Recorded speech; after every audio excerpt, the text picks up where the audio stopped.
After 14 years on the circuit, Peyton Manning knows this is a special opportunity. So elusive, this is only the third time he'll lace up for a February game.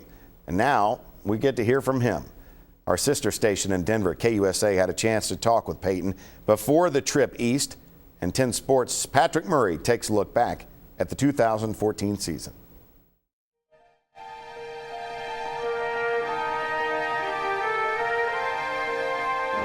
We were talking to your dad after the game, and one thing he said he's always told you was, Peyton, enjoy the journey. It's been a good journey. It's been a good journey. You always got some highs and lows and some hiccups, but it's been a good journey. How much are you enjoying the journey right now? Well, I think you have to. It's good advice, that he's given me. The coaches, John Elway, the people that have been in this business for a long time have passed on that advice to all the players. And I think it's important to do that during these next 2 weeks. Keep your focus on the game and your preparation, but we've worked hard to get to this point. We've enjoyed the journey all season long. Need to continue to enjoy this last part of it, right? And don't just focus on the destination, focus on the journey as well. There's only 4 guys in the entire field, player-wise, that have been in the Super Bowl: you, Wes, Jacob, and DRC. Do you talk to the guys that haven't been to the other 49 on your team and kind of explain to them how special this really is and how hard it is to get there? And once you're there, obviously, you want to get the job done once you're finished. Well, Coach Fox actually gave the players and coaches that have had some Super Bowl experience an opportunity to address the team. And a number of those guys, like you mentioned, gave up and gave some good points, a personal experience, a piece of advice that helped them. And so I did the same thing. And then he's encouraged guys all week long that if you have a question, go up and ask Wes Welker, who's played in a couple. Go up and ask Jack Del Rio, who's coached in one. And I thought it was good that Coach Fox gave guys that platform. And John Elway talked about his experiences. So hopefully guys can learn from each other.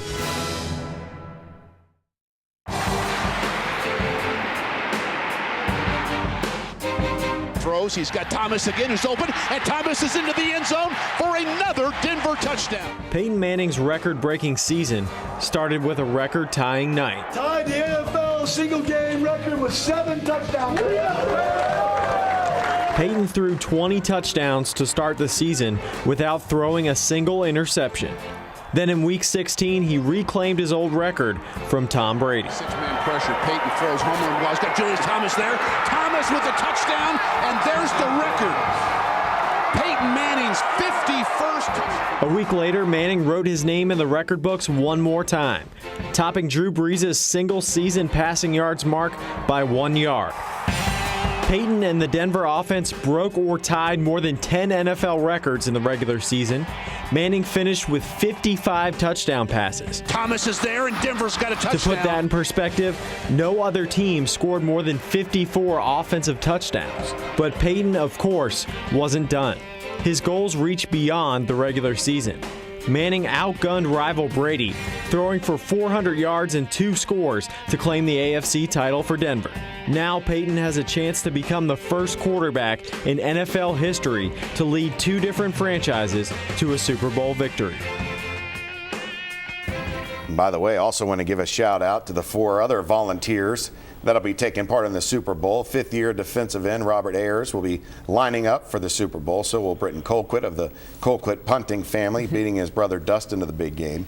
Malik Jackson also joins 3 other Vols on the Broncos roster. And as for the Seahawks, Tony McDaniel will be chasing after Peyton as a defensive tackle. All right, now for the picks. To my right, Courtney Lyle, sports director Nick Carboni, Chris Budden, Patrick Murray joining us as well, new at the sports department. Good to see you guys. Thanks. All right, let's start with Courtney on the end there. Seahawks, Broncos, what do you think? It's going to be unique, especially with it being outside and it being cold. And Peyton has a reputation of it struggling in the cold. But I'm going to go Broncos 24-17 though. It's going to be close. It is going to be close. All right. Nick, what you got? Honest opinions. Honest opinion. Cold weather Super Bowl, run game, defense are going to come through in this game. Seattle obviously boasts a pretty good aspects and in those respects. I don't think it's going to be anything Peyton does to hurt his team. I think maybe the defense has a little slip if Russell Wilson for the Seahawks can manage the game pretty well. I think it's going to be theirs. I decided like 5 seconds ago. I think that this is a mature Broncos team, and maybe because of the media spectacle out of the Seahawks.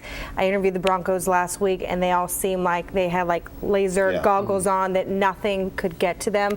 And I really think that maturity aspect goes into it. And I'm calling at the end of the game, win or lose, the play is on Richard Sherman. Bad or good. Peyton Manning has the ball at the end of the game, and that's how it ends. I don't know which way. I think something bad is going to happen to Richard Sherman at the very end, and the Broncos are going to win. What do you got, Patrick? I'm going to go with Denver also. Denver 28-20, but I'm going to go with Knowshon Moreno as the Super Bowl MVP. They're not afraid to turn to the run game if they have to. And, Peyton's got the experience. He'll have his guys ready. I'll go with Denver. Be interesting to see what Peyton's legacy will be after this whole thing. 8-11 is what he is in cold games. So that's why people say that. We'll see. All right, and of course you can watch the Super Bowl right here on Fox on Sunday. Thanks a lot for watching. Peyton Manning, Road to the Super Bowl.